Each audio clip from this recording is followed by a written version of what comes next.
was a struggle. I almost fucking pulled my arm off. But anyways, what's going on, guys? We are here in Tampa, Florida. Man, it's been a long ass day. Y'all come in.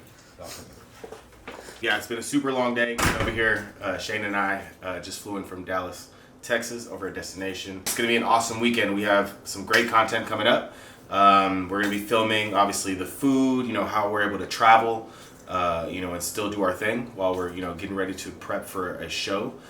Tomorrow morning, we're gonna be doing a test. We're gonna go over to Tampa University. My friend Chris and I are getting together to essentially conduct a study.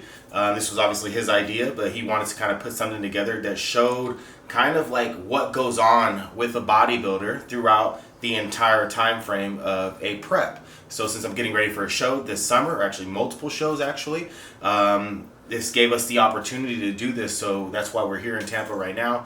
We're basically going to be conducting some tests, metabolic tests, body fat testing, whatever, a lot of things. Yeah, we'll go over all of this tomorrow morning whenever we go see him over there. So yeah, super excited. We'll get some training in, again, showing you guys the food and stuff, how we're kind of getting around, and showing you guys my style of being able to prep with flexible dieting and not necessarily going through a prep with just a given diet per se, showing you how I track my meals and doing all this stuff. I love Sprouts because they have quality food. You're gonna get it's not gonna be a lot of bullshit. So let's go ahead and get our meats, and then we'll kind of just work our way through the store so that way we're not bouncing back and forth.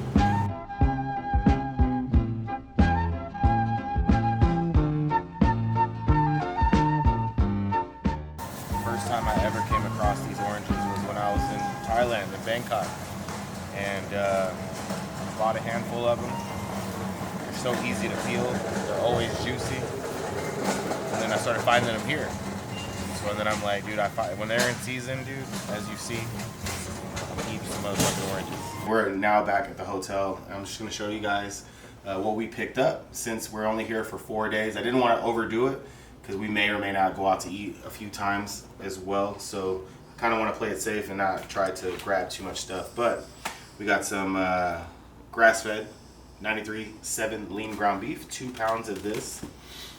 We went ahead and picked up, this is 2.5 pounds of chicken tenderloins. We also have some almond milk. Almond milk I like to add into the cream of rice, do some protein shakes with it. So we have the pumpkin spice cream of rice. I also picked up the blueberry muffin cream of rice. So just so I can kind of go through both of the flavors. I love Enlightened, so this is Enlightened ice cream, low-calorie ice cream. I guess you could say they're a competitor to Halo Top, but they're freaking phenomenal. Only 70 calories a serving, great flavor. Definitely goes well with some Professor Nuts peanut butter, guys. If you guys have not tried Professor Nuts, definitely pick some up. But as you guys see, the bulk of my food is always going to be quality stuff. So we also have 5 pounds of broccoli. Eat tons of broccoli, getting tons of fiber, volume, potassium. We have egg whites. We have bananas. And then we, as you guys saw, we picked up the happy eggs over at the store as well. Oh, and last but not least, we have the rice and the amazing Sumo oranges. Oh, I forgot, guys. I forgot the Chobani yogurts. So these are Chobani low sugar yogurt. So 120 calories, 2.5 grams of fat per 11 grams of carbs, and 12 grams of protein. So not too bad macro wise. So it's kind of like a 1-to-1 ratio with carbs and protein with that. Usually I'll kind of do those pre-workout as well, or just a little snack. See if I was right. So it is about midnight. I need to go ahead and have this meal. We have to go to to get the testing done tomorrow, fasted. So this is pretty much a cutoff time for eating. You want to make sure your body's able to digest it, everything, and be ready to go. I don't want to be full, so I'm going to have this with this because I need some more carbs, and a little bit of this. So yeah, we're going to have a good night. Good Morning, guys. We are now officially on our way to the University of Tampa to go meet up with Chris and the team. I'm excited for this. It's gonna be a lot of fun. I've never done anything like it, but I think it's gonna be cool. You know, to be able to kind of take the whole journey from pretty much every facet, not just us recording the training and talking about diet, nutrition, and things. I don't want to talk too much about it. We'll let Chris kind of dive deep since this is his study. But yeah, it's exciting.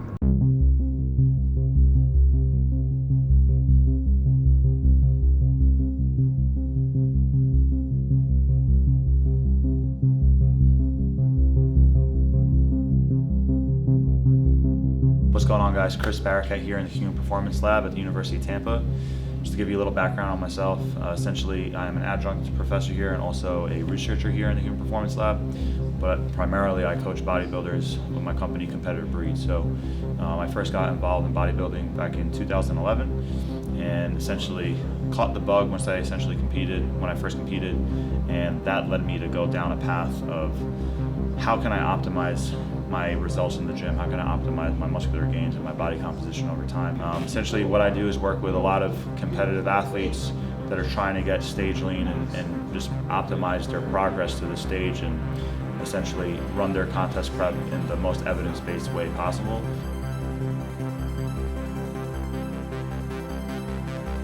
So today we're here because we want to run a case study on John's prep. So we're collecting a lot of data basically at his baseline before he starts getting really, really shredded, and to assess where his body's currently at and how things change throughout the entire process.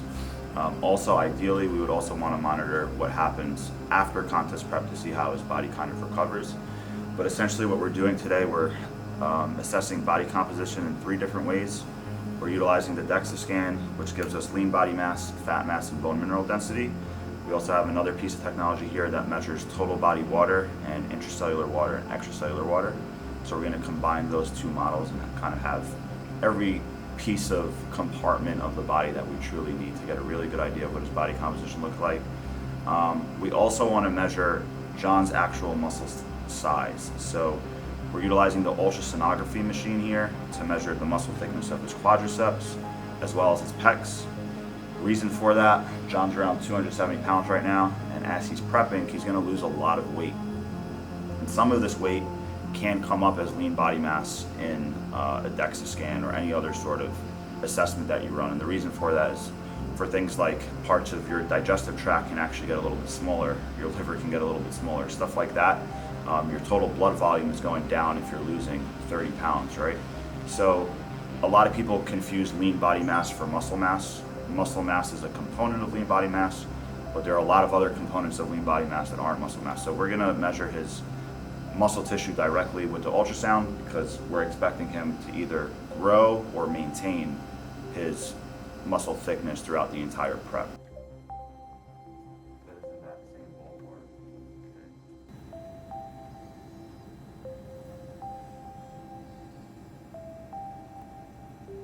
Obviously gonna make your muscle thickness smaller, right?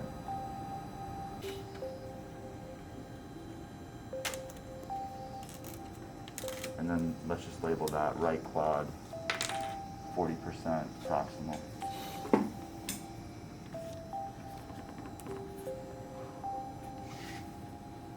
Wow. Bro. Where is this thing at? His bone mineral density is 3.9. You're not even on the chart. Holy smokes. Alright, I'll try to explain this. This is insane. Yeah. So this right here, this black line is average. Yeah. Okay? This is 2 standard deviations above the norm. People that are in the 97th percentile, their bone mineral density is like 1.38, 1.39. Okay. You're 3.9. You're not even on the chart. So like if I took a baseball bat and smashed your leg, nothing will probably happen. If bodybuilding doesn't work out, just do MMA. Right. That's crazy. That's crazy. Holy shit. This was awesome. What I plan on doing is coming back in a couple months and doing it all over again. And then, being able to get all the details needed to make this the best case study we can. But as far as food, fucking starving.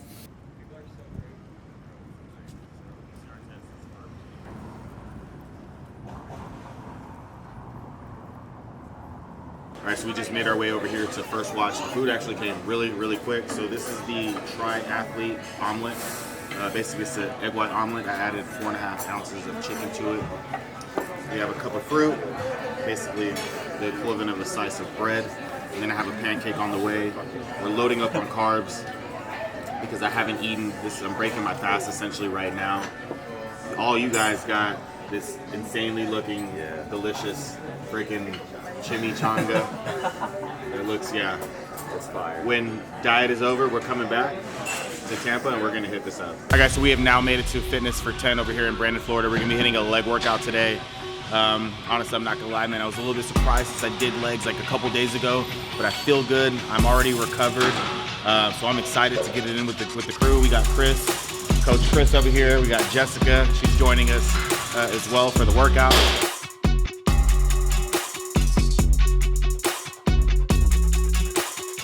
What's going on, guys? I wanted to walk you through some of the thought processes behind the training today. So we're starting off with a lying hamstring curl and a donkey calf raise. The lying hamstring curl is an exercise that's gonna overload the hamstrings in their fully shortened position. So you have your hips extended and you have your knees flexed. This is the shortest you can get your hamstrings. If we did a seated hamstring curl, your hip would be flexed, right? So your hamstring is actually lengthened here as you're going through the knee flexion. So there is a difference between these variances. We're doing an exercise that overloads it in that fully shortened position first, and then doing a calf exercise to start off for a few reasons. A lot of people neglect calves and they leave it at the end of the workout or they just skip it as a whole. But B, besides doing it to start off, we're actually warming up our ankles, increasing dorsiflexion in an acute fashion. So by the time we get to the hack squats next, we can actually squat more comfortably and hit depth a bit easier.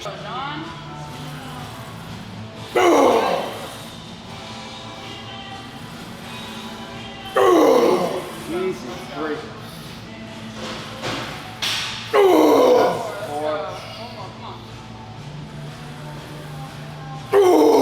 5, good, now you're working, come on.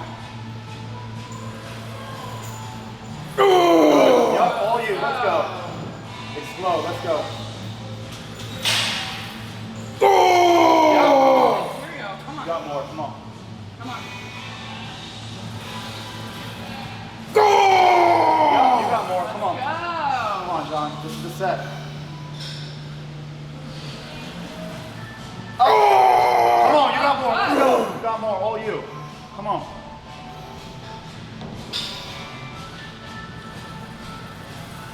Up. Another one. Come on. All him, don't help him. Up. Good. That's okay. Hey. Good shit. We just wrapped up hack squats. Really good work. We did one top set, obviously heavier weight for a lower rep range. That was like 6 to 9 for most of us.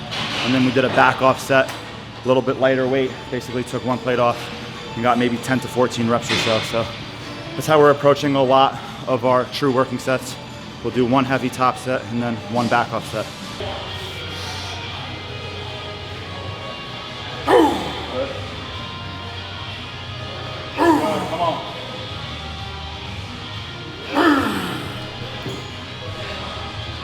Good, come on.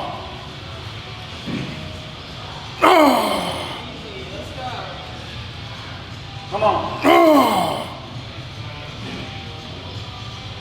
Yes. Stay tight. Come on. Hamstrings. Yes. Good. All right, guys, we just wrapped up our leg session. Really solid, really happy with how hacks and RDLs went. They were like the 2 primary movements, but everything went well, honestly. Yeah. The isolation work before that, I wouldn't even truly consider it pre-exhaustion. It's just essentially challenging the muscle in a different way, focusing on those shortened exercises first, lengthened exercises to finish. If you were to flip-flop it, I would say your performance on those shortened exercises is actually going to decrease. Right. So like if I did RDLs first, Yeah. I wouldn't be able to hamstring curl as much as we hamstring curl. Right. where it doesn't actually work the other way around. So you kind of agree. get the best bang for your buck the way we Yeah. programmed it today. I like, Hacks just felt I like really the way, well. yeah, I like the way it's set up, man, because it felt really good. Hack squats felt good. My knees Yeah. felt good. Like, I was raving over it. Yeah. You know, I felt, you know, fantastic. And yeah, I think programming was perfect, man. Yeah, I loved it. And then we finished with adductors. I don't know if you saw that, but No. that was it. Really, really solid session. Tomorrow we're gonna hit shoulders and arms. Yep. And then we'll take a day off and then hit chest and back on Tuesday.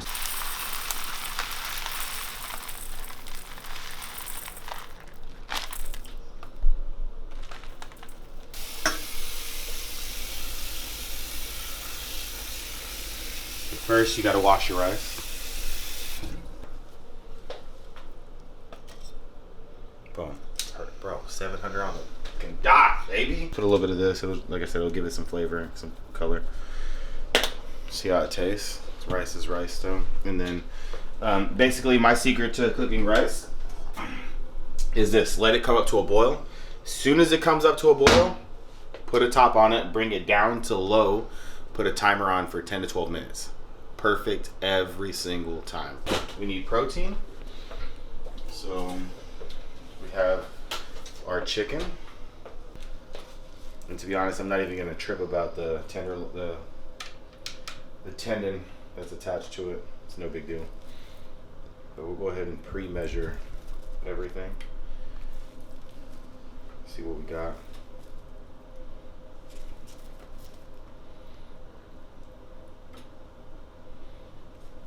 So this is a pound. So I'll go ahead and just cook up 2 meals. So it'll be one for you and I. So we'll go 8 ounces of chicken each for each person. Coat the pan. Okay, pepper's a little thick. And then we'll add some of the sazon. I'm not even gonna wait for the pan to get hot. We'll just lay it on there. Let's go ahead and do the broccoli. Super easy and simple. Add a little bit of water. That way it can steam. Lock that in. I like 5 minutes. It makes it like nice and soft.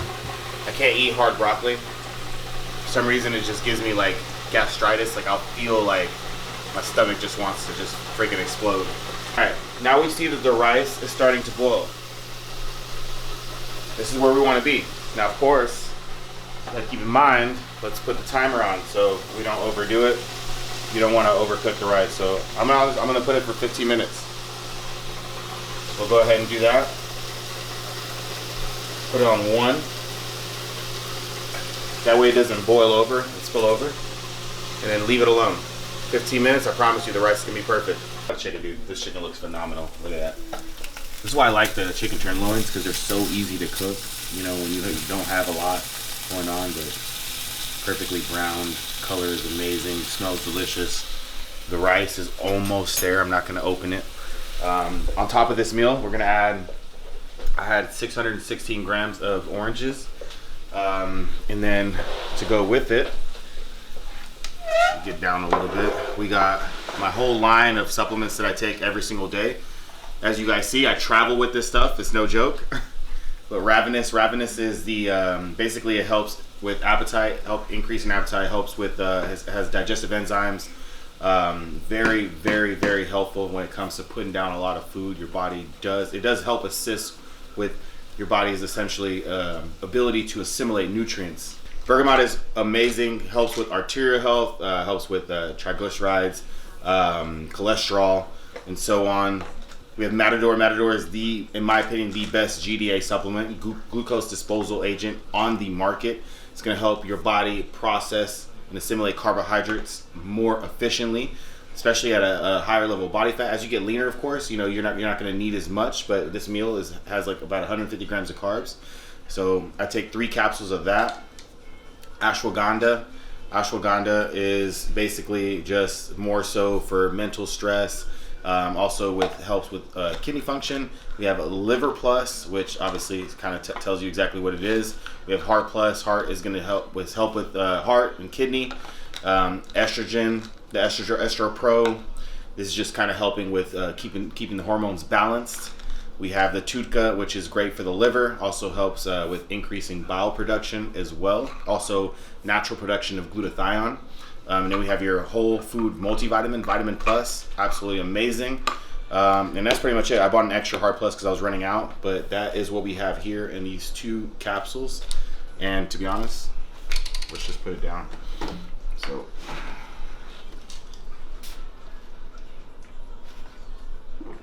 I'm gonna eat out of this bowl because I like to eat out of bowls rather than plates.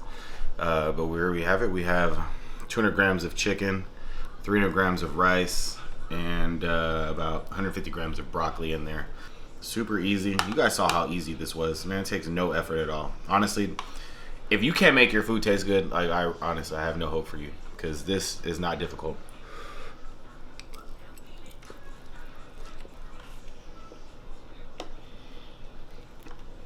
All right, guys, so this is the last day for us here in Tampa. So we decided we're gonna hit up Busch Gardens. Super excited to visit here and be able to get on some of the rides. I haven't been to a theme park. Well, that's a lie. I went to Disney World a few months ago in October. But this is my first time visiting here, so I'm looking to have a good time with my man Shane and see what this place has to offer. We're gonna do the epic death drop. I don't know how he convinced me into getting this, but getting on it rather. But yeah, it takes you all the way to the very top, and then you fucking get inverted. Excuse my language. But you're inverted while you drop, so you're face down. And then at the very bottom, it flips you back upright again like this. So should get interesting. Fuck, dude.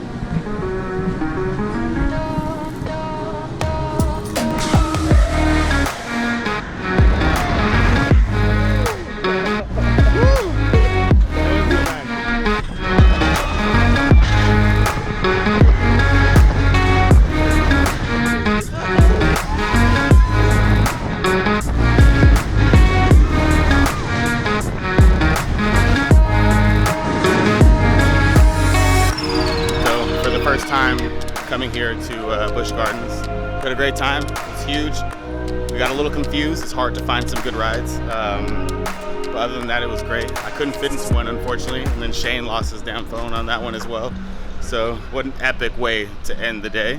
We have these 2 girls right here playing tennis. I've been trying to play tennis for a long time. And, and we want to bother them, see if they'll let me do one rally with them. They'll probably be surprised that some big motherfucker can actually swing a racket. Gorilla J. Yeah. What's up, bro? Can I bug you guys real quick? Would it be cool if I could hit a rally with one of y'all?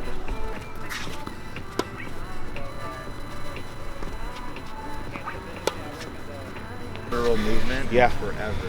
Bro, I feel heavy as fuck too. Yeah. This is when you feel the weight, man. It's like, holy shit. 4. I'm gonna just make it 12.5. Yo, this might fall off the basket, so we gotta. Dude, look at this shit, bro. Is it comfortable? Or you feel like you're good? You good? Once you hit 175, it's automatically going to drop. You gotta keep maximum effort for 10 seconds. Alright? Yep. You let me know when you're ready. Alright. You good? Yep. Alright, 3, 2, 1. Come on, what you got? Let's go, let's go. What you got? Let's go, let's go. Keep it up, keep it up, keep it up. Try. Up. Push, keep pushing. Come on, keep only pushing. 10 seconds. Go. All you got, all you got, all you got, all you got, all you got. All you got, John, all you got. Try. Come on, keep going, keep going, keep going. Keep going. Good. Stay on there and just pedal light to recover. Nice and light. On a 3, 2, 1. 30 fucking seconds. 30 seconds, all you got. Let's do this. 3, 2, 1. Come on. Let's go. Push. All you got. Let's go. Let's go, John. Keep it up. Let's move. Here we go. Sir. Yes, Keep that's it going, 10 seconds. Come on. Keep it going. Don't quit. Keep pushing. Let's go, John. Let's go. Come on, John. What you got? Let's go. Push hard. What you got, Keep John? it going. Yes. Yes. Almost Come there. on. Let's go. 10 more. Let's go. Work, baby. Work. Push. Yes.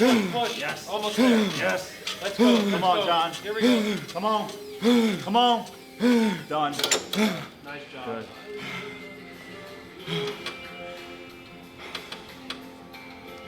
this is data from it here. So your peak power is actually a little higher on the second one because you're learning the machine. 1,368 watts of power. Your power dropped off by 28% on the second sprint and 26% on the first sprint. On the 30-second sprint, your peak power is a little lower because you're fatigued from the first two, 1,258 watts. But obviously, because it was a 30-second sprint, your power dropped off by 54% from second 1 to second 30. Which is totally normal, but it's actually beast numbers overall. That's great. And it's the first time you've ever done it, so pretty dope. Nice. What's going on, guys? Wanted to give you a really good overview in regards to everything we're doing in the lab. Right now, this is John's off season, and actually he's in great health now, right? He's only at 12% body fat. His resting heart rate's 48. He's very, very healthy in his off season. At the end of the day, what matters on competition day is who looks best. So I could care less if you use the flexible dieting approach or if you ate 6 meals a day of the same shit, chicken and rice and just tilapia, whatever it may be. But what does matter is if John does reach a very high level of success utilizing a flexible approach, and we document this objectively, people are going to have the data in their face saying, okay, this man approached his contest prep this way and he got this results.